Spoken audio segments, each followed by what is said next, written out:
Hello सांग मैंने सकाळु सकाळु आज मो हाथ में किसी खजाना पड़ जाइथिला। आपण मैंने तो देखिए जानी पारुथिबे खजानाटा कौन। हाँ आज्ञा ये बोईतालु फूल आउ फूलर बरा पुअर मोर बहुत ही फेवरेट। से मु डेरी नक जल्दी जल्दी जाकि किसी चाउल भिजई नेली आउे ये फूल को भल से काटिकी ताको धोईकी रखीदेली। तापर मत भोक लगुला जेहेतु मु दुईटा परोटा करके नेली खाइबा खाइला पुणी रिटर्न आसिली मो युद्ध क्षेत्र को। आउ भाविली बहुत दिन है आम घर कोल्थ डाली है तो मुझे कोल्थ डाली करने डाली को धोई धोई बसैली। मुझे सब बेले डाली रे गुड़ यूज करे कहीं मो ससुर जेहेतु डायबिटीज आउ मु चीनी यूज करे सब गुड़ दिए देसी डाली बहुत ही पसंद।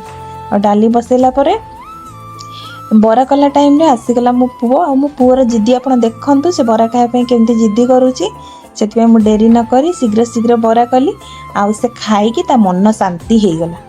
तो कहा घर एमती छुआ मैंने बरा खायापी जिद्दी करती आउ कौ मानकर बोईतालु फूलटा पसंद मत निश्चिंत रूपे कमेंट रे जनइबे। रही पुणी देखा नेक्स्ट ब्लॉग रे। जय जगन्नाथ।